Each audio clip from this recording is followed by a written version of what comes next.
드디어 주님께서 이제 골고다로 올라가시게 되잖아요. 어제 우리 재판 과정을 봤습니다. 빌라도가 정말 백방으로 예수님을 풀어주려고 노력을 했건만 그게 안 되잖아요. 그래서 그들의 여론에 빌라도가 밀려서 그만 예수를 그들이 원하는 대로 놔주게 됩니다. 드디어 이제 십자가에 못 박게 하소서라고 계속 얘기했잖아요. 그래서 드디어 예수님은 십자가를 이제 끌고 이제 골고다로 가게 되어 있습니다.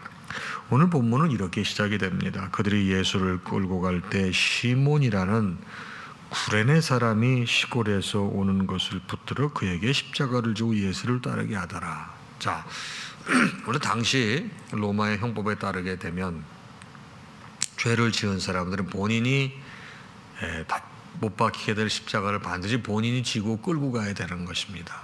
그런데 여러분 아시다시피 예수님께서는 너무나 많은 매를 맞으시고 너무나 많은 신문을 당하셔서 도저히 그걸 끌고 가실 수 있는 형편이 되질 못해요. 계속 끌고 가다 넘어지시고 엎어지시고 그러니까 빨리빨리 가지를 못하는 것입니다. 근데 로마 병정들이 이제 시간은 정해져 있고 빨리 이제 이걸 해야 되겠는데 보니까 옆에 좀 건장한 사람이 하나 있는 거예요. 나중에 이제 밝혀졌지만 그 사람은 고향이 구레네인데 시몬이라고 하는 사람을 강제로 불러가지고 예수님의 십자가를 지게 하죠. 참 구레네 시몬의 입장에서는 이게 웬 날벼락입니까? 그런데 이제 제가 오늘 전할 얘기가 좀 많기 때문에 간단하게 말씀드리면 그 시몬은 결국 자기가 원치 않는 십자가를 졌지만 나중에 그 십자가로 인해서 이 시몬이 크리스찬이 됩니다. 그런데 더 중요한 건 그 아들 이름이 알렉산더고 루포인데 얼마나 믿음 생활을 잘했는지 몰라요. 성경에 두 아들의 이름이 나오고 특별히 루포 같은 경우는 로마 교회에서 굉장히 영향력이 있는 사람이었습니다. 로마서 16장 13절에 보게 되면은 사도 바울은 루포와 루포의 어머니 그러니까 구레네 사람 시몬의 아내가 되겠죠. 시몬의 아내와 아들에 대해서 뭐라고 얘기를 하는고 하면은 주 안에서 택하심을 입은 루포와 그의 어머니에게 문안하라. 그의 어머니는 곧 내 어머니로다. 바울이 구레네 사람 시몬의 아내를 내 어머니라고 그랬습니다. 그리고 그 시몬의 아들 루포에 대해서 내 형제라고 그랬습니다. 여러분 얼마나 그 루포의 어머니 바로 구레네 사람 시몬의 아내가 얼마나 주의 나라를 위해서 헌신했으면 로마 교회에서 굉장히 영향력 있는 크리스찬 가정이 된 거거든요. 보세요. 내가 원치 않는 억지로 진 십자가도 십자가에는 큰 이런 복이 있다는 것입니다.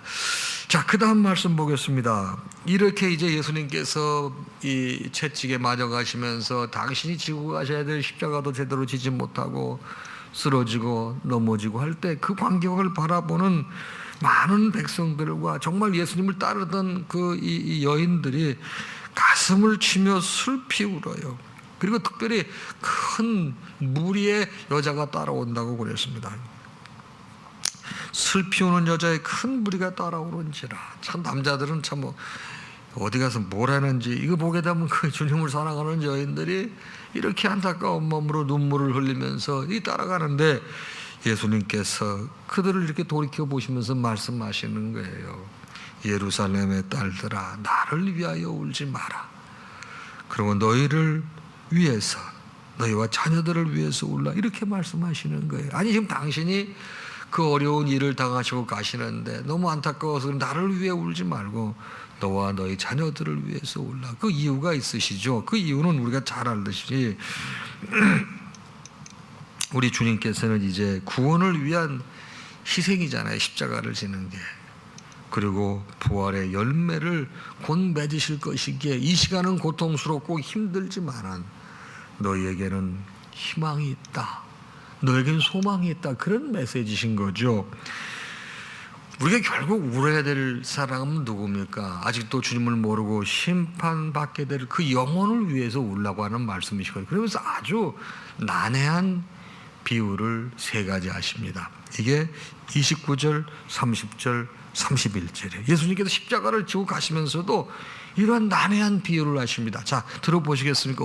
여러분 이거 딱 들어보면 금방 이해가 되시겠어요? 제가 29절, 30절, 31절을 한번 읽어보겠습니다. 보라, 날이 이르면 사람이 말하기를 잉태하지 못하는 이와 해산하지 못한 배와 먹이지 못한 젖이 복이 있도다 하리라. 이해가 되세요? 그 날이 이르게 되면, 심판의 날이 이르게 되면 어떤 사람이 복이 있다라고 얘기가 나오는가 하면 잉태하지 못하느니, 해산하지 못하는 배, 먹이지 못한 젖이 복이 있다. 이게 말이 안 되는 겁니다. 이게 무슨 뜻입니까? 당시 모세의 율법에 따르고 유대인의 전통에 따르게 되면은 뭐 지금이야 아이를 못 갖는 게 남자가 문제가 있는지 여자가 문제가 있는지 금방 알아볼 수 있지만, 그때는 여러분 아이가 생기지 않게 되면 무조건 여자의 문제라고 이렇게 평을 했습니다.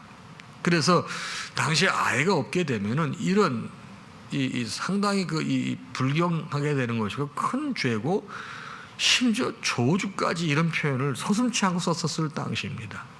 그런데 이 사회에서 전혀 인정받지 못하고 저주라고 표현될 정도의 사람들이 그날이 오게 되면 복된 사람이 되는 거예요.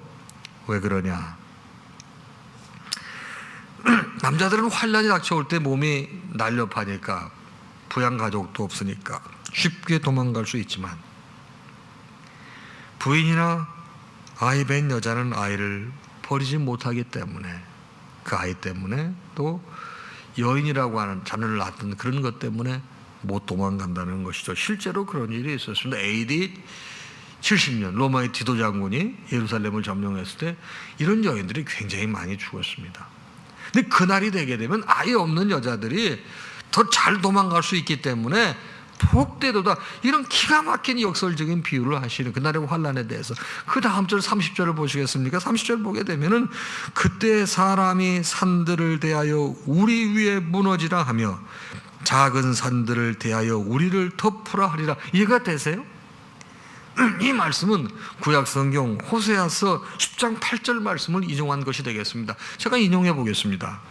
그때 그들이 산더러 우리를 가리라 할 것이요 작은 산더러 우리 위에 무너지리라 하리라. 얼마나 이 심판이 심하면 산 속에 들어가서 숨고 싶은데 그게 안 되게 되면 큰 산이 무너지면 다 깔려 죽으니까 작은 산들이 무너져가 자기들을 보호해 주기를 바라는 그런 마음이 있는 거죠. 바로 극심한 환난과 고통을 피하여 산 중에 숨어 보호를 받기를 갈구하게 될 것이라고 하는 것을 호세아 선지자를 통해서 앞으로 심판이 있게 될 때 이런 일이 있을 것이라고 하는 걸 얘기하신 거예요. 예수님께서는 그 호세아서의 그 말씀을 인용하셔서 이렇게 말씀하신 것입니다. 바로 심판의 날에 너희들이 산속에 숨어서라도 목숨을 보존하기 위해서 안타까워할 것이다, 이런 말씀을 하시는 거예요. 지금 뭐예요?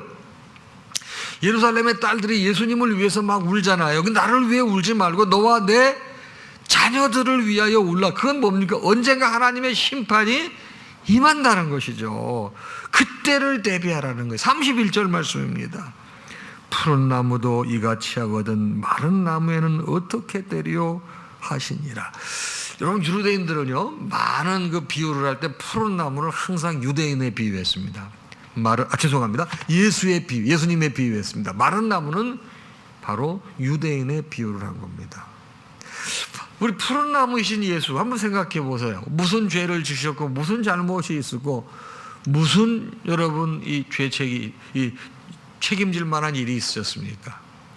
아무 죄도 흠도 책임지실 일도 없는 예수께서 십자가를 지시고 이 고통스러운 이 형벌을 받으셨는데, 마른 나무 유대인 너희들은 도대체 어떻게 했냐? 여러분, 이 사람들이 한 짓이 뭐예요? 예수를 십자가에 못 박으라고 그랬던 사람들 아닙니까? 그러니 앞으로 너희들은 어마어마하게 어려운 일이 있을 것이다, 그 얘기입니다. 그래서 무지한 예수 자신을 십자가에 순환을 당하는데 하물며 너희들 범죄하고 배역한 유대인들이 마땅히 바로 형벌의 심판을 받게 될 것이라고 하는 말씀이에요. 예수님께서는 십자가를 지고 가시면서 그 슬피 우는 그 여인들의 무리와 따르는 백성들에게 마지막까지 메시지를 주시는 거예요. 마지막까지. 근데 제가 이 말씀을 보면서 과연 그 예수님을, 십자가를 지고 가시는 예수님을 따르는 무리들이 이 내용을 이해했을까? 주님은 마지막 그 순간까지 당신의 자녀들을 사랑하시는 지극의 사랑의 모습을 이렇게 예언에서도 표현하고 계시거든요. 비유를 통해서라도. 바로 그날을 대비하라, 그 말씀이시잖아요. 그리고 주님은 계속 십자가를 지고 이제 골고다에 도달하게 되는데, 그때 누가 또 따라갔는가 하면은 두 행악자도 사형을 받게 되어 예수와 함께 끌려간다고 그랬습니다. 자, 행악자라고 그랬습니다. 이 사람들은 범죄가 지극히 불량해 영원히 사회에서 격리되어야 될 정도의 죄를 진 사람이기 때문에 십자가를 지는 것입니다. 아니면 반역죄, 이 권력을 찬탈하기 위해서 비합법적인 방법으로 용서할 수 없는 거죠. 여러분, 지금도 구테타는 어떻습니까? 굉장히 엄격하게 다루고 사형까지 시킵니다. 그 국가의 질서를 무너뜨리는 일이기 때문에 무서운 죄입니다. 그러니까 이런 사람들은 사형에 처하는 거예요. 두 행악자가 그 범죄에 들어갔을 것이라고 보는 거죠. 33절, 해골이라 하는 곳에 이르러 거기서 예수를 십자가에 못 박고 두 행악자도 그렇게 하니 하나는 우편에 하나는 좌편에 있더라. 이 말씀 보게 되면은 뭐 다른 복음서에는 조금 더 자세하게 나와 있지만 이 예수님께서 십자가를 지시는 모습을 이렇게 표현하고 있습니다. 자, 오늘 아침 이 말씀이 여러분과 저에게 주시는 이 골고다로 올라가는 길인데, 그 길에서 주님께서 여러분과 저에게 주시는 그 메시지가 뭐예요? 물론 이제 또 메시지가 있어요. 주님께서 십자가에 달리셔서 가상칠언이라고 그래가지고 7마디의 말씀을 하시잖아요. 또 가르침도 있지만 주님께서는 막 안타까운 거예요. 여러분, 제가 어느 글을 봤는데 너무 마음이 아프더라고요. 이제 엄마가 죽을 날이 얼마 안 남았어요, 병 때문에.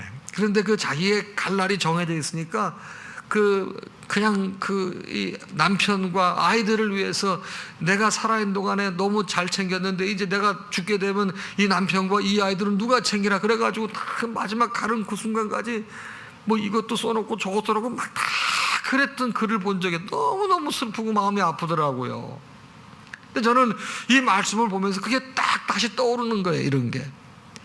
자, 지금 예수님께서 십자가를 지시고 가시는 거예요. 이제 사랑하는 당신의 자녀들에게 육성으로 하실 수 있는 말씀이 시간이 별로 없어지는 거예요. 막 따라오는 무리들에게 너무너무 슬퍼서 울잖아요. 저들에게 그래도 생명의 말씀을 주고 싶으신 거예요. 언젠가는 그날이 온다. 그날이 올 때 이렇게 어려운 일이 있을 터이니 잘 정신 차리고, 요즘에 우리말로 말하게 되면 신앙생활 잘하라는 말 아니겠어요? 자, 우리 지금 평안하게 살고 있습니다. 근데 그날이 임하게 되면 오히려 이런 사람들이 더 나을 것이라고 하는 그 엄청난 심판의 상황을 이렇게 말씀한 것입니다.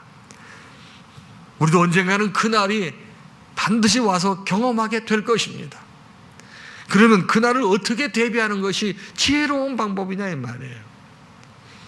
영적으로 유비무환이죠. 별거 아닙니다. 주님 말씀대로 그저 하루하루 살려고 노력하는 거예요. 그러나 우리 유한한 인생이기 때문에 그 말씀대로 살지 못할 때가 참 많습니다. 그러기에 회개가 필요하고요. 그럴 때마다 주님의 도움을 필요로 하는 것이 우리 인생입니다. 주께서는 이렇게 귀한 제도를 만들어 놓으시고 우리의 연약함도 채울하시고 인정하시고 주님만을 의지하게 만들어 주신 것입니다. 오늘 아침 말씀이 여러분과 저에게 위로가 되고 든든함이 되기를 바랍니다. 말씀대로 살려고 노력해도 실족하고 실수하고, 그래서 나 같은 사람이 어떻게 구원을 받을까 하는 그런 여러분 안타까운 심정이 들지만, 여러분 그런 사람들은 구원받는 것입니다. 왜? 나의 문제를 늘 깨닫고 아버지 앞에 통회하고 안타까운 심령을 갖는 사람, 희망이 있는 것입니다. 우리는 그런 자세로 살아가게 될 때 하나님께서 순간순간 우리를 영적으로 튜닝시켜 주시고 또 성화의 길을 걷게 하셔서 그날이 언제 임할는지 모르지만 그날도 우리에게는 심판의 날이 아니요 우리에게는 영원히 구원받는 구원의 날이 되는 것이니, 여러분 몰아서 신앙생활 잘하려고 하지 마시고 평상시에 꾸준히 잘하셔서 하나님의 기쁨이 되시는 여러분들 되시길 주님의 이름으로 축복합니다. 찬양하겠습니다.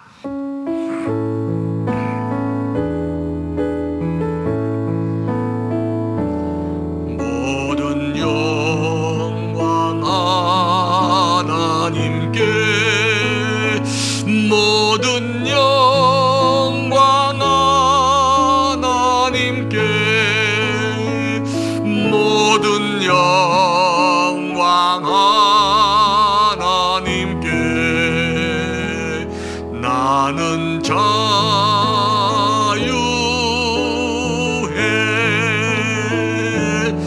마라나타 주 오신다. 마라나타 주 오신다. 마라나타 주 오신다. 나는 자유해.